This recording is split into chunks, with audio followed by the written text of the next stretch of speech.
name is Don Tunningley.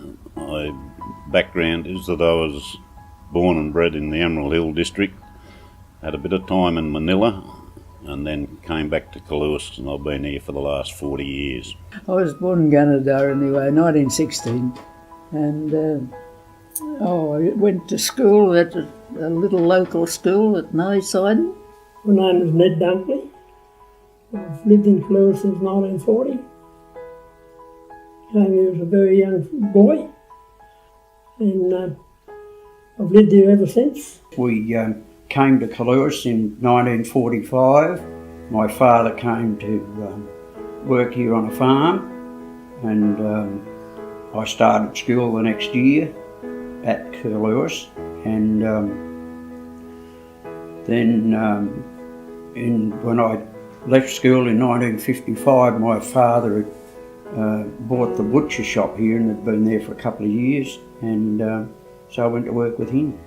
Oh, well, my parents were into everything, like Red Cross and, all the organisations, Farmers and Settlers and all those things. My father was very high up in the Agricultural Bureau. He was one of the earlier ones in that. And, of course, we were very much involved in that all the time. My parents owned a small holding just on the edge of Curlewis. And when I married and settled down, I built a home in Pine Street, and I've lived there ever since. I was a teacher of agriculture and science and part-time farmer. Well, the district has changed a hell of a lot because when I first started working, my dad would have been employing between 10 and 12 blokes a day. They were casual workers. It was probably livelier than it is now, because there was tennis clubs, which is now closed. There was golf clubs, which started off and were going pretty well, and I think they're still operational, I don't know. And there was a Lions Club, which doesn't exist out there anymore. And right, the train used to stop there those days, and there was a railway station. They were all small properties. You could only hold 350 acres in those days. That was a restricted title, and was originally a forming station, breezer station. Actually, the house that we lived in was one part of Cliff's breezer station. And they came into there. The earliest memories was having my mother teach me correspondence at school, and then we moved to town for educational reasons, and I can always remember that people, or farmers in general, always had a mixed farm, and where there was hardly ever a farm that didn't have a few pigs and chooks on it, and they always had a milking cow, and the areas that they sowed wheat weren't very big as compared to today. And other than that, just the improvement and the efficiency of machines that they use compared to when I was a younger bloke. The farming from horses, once they started into tractors and that, more country came into production and machinery changed. I mean, the old Mackay headers and that, they were pretty minor. Yes, the farming aptitude is probably different to what it was then, and they're growing different crops to what we used to know were in that area when I was farming. Probably the introduction of soil conservation, or areas of soil conservation, the improvement of crops, and the changing of the idea that the only place you could grow wheat was on red soils and not black soils.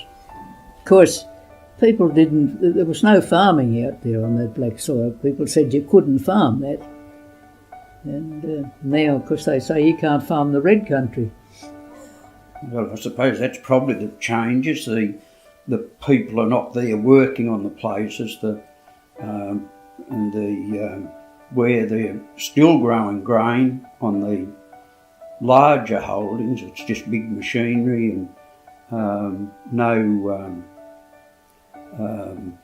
very few workers, and there's the wheat comes to the silos here now, but it comes on 25-tonne trucks, whereas it was 7 or 8 tonne in those. They just went past like cars on a highway, but now the trucks can be in the harvest all over in 10 days, whereas I can remember my father would start about Melbourne Cup Day, and if they were lucky they finished for Christmas. We were always a close group. We had our own clubs and tennis court. Sport was a big weekend thing. We had a one-teacher school in those days. We had a strong CWA and farmers' organisations, way back to what they used to call the farmers and settlers organisations. We used to have terrific dances at the old accordion. And then they built the farmers built the hall at Nay. And then we got to the stage where we used to get a band out from Gunnedah. That was big progress. No, there are no now. I don't think there are any new people coming to the area as much as they would like to think that they're going to, but maybe if the mining industry and they get this coal seam gas yarn sorted out properly, there might be people introduced into the region. But a lot of those farms where that mining is going to take place in the Shenhua area is mainly grazing country or hill, not. I don't consider it to be prime agricultural land. But I think we are threatening our natural food supplies, or the way we used to produce our natural food. Whether these things will affect our soil or our water or our ability to grow crops, I don't know. There's going to be mining, that's for certain, sure. All that country through to Werris Creek and Trindai down there is all mined now.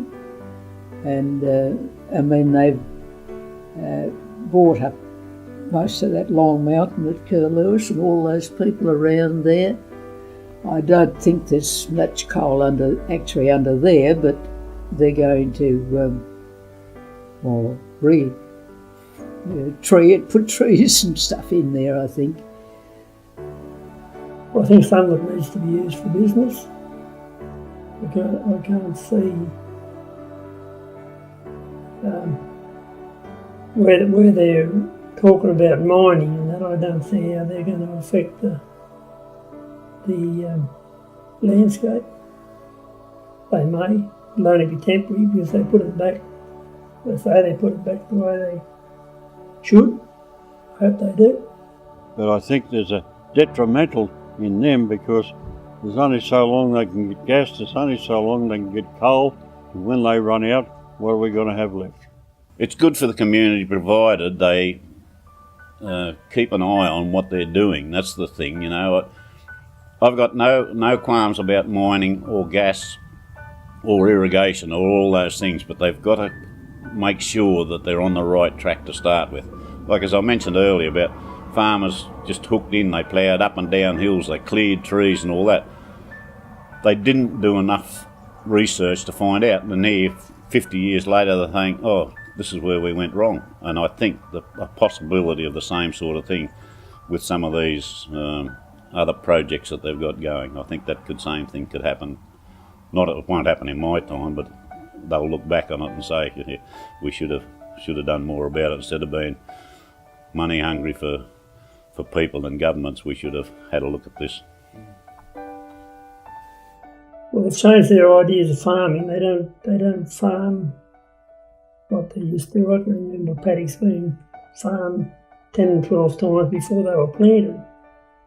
But now it seems that they hardly farm them at all. They spray them out and plant them.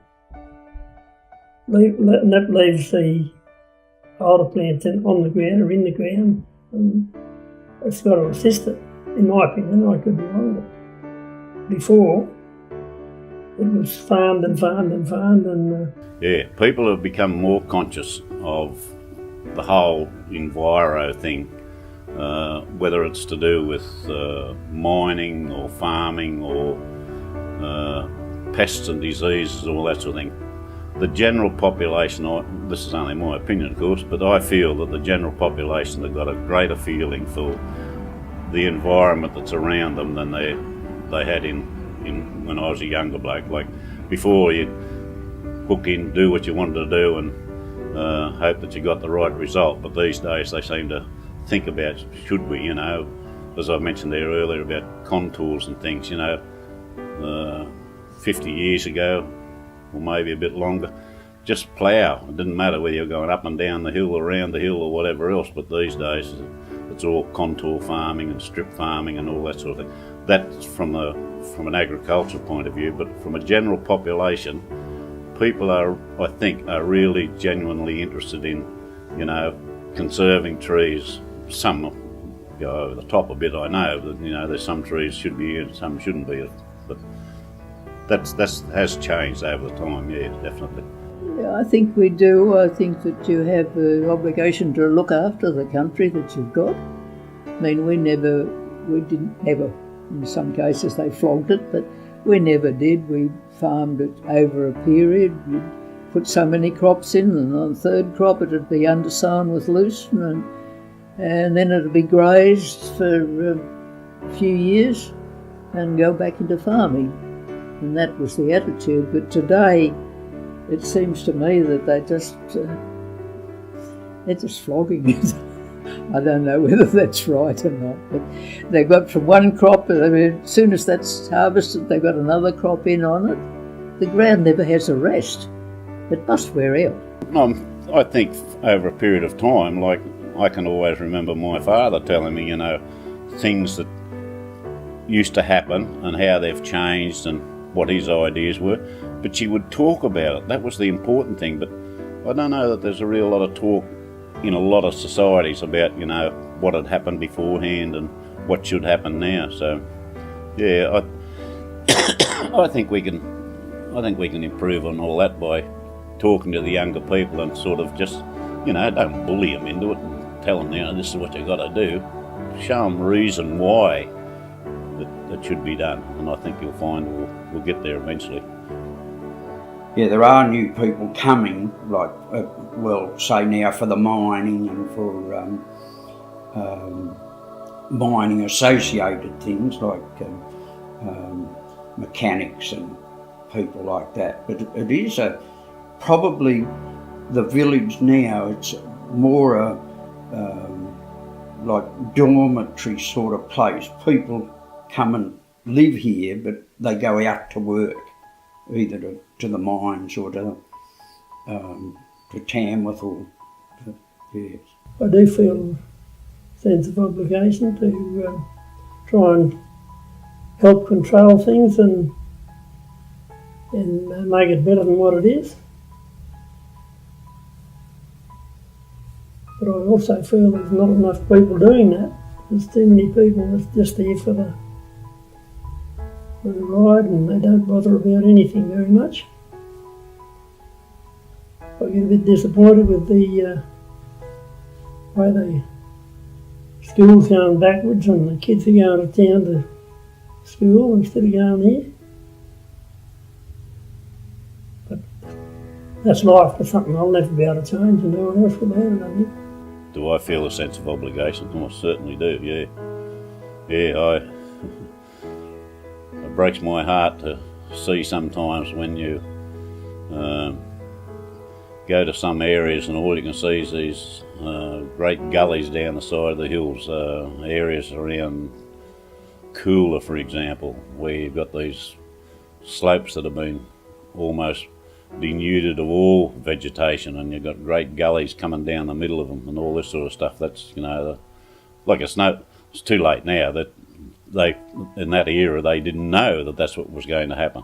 But somehow or other, you go a bit further south down around places like Gundagai, where they've got the hills just as steep as around Coolah, and there's no erosion whatsoever. So obviously there was a different climate of looking after the things, but it's everybody's responsibility to look after the environment regardless of what they think, you know.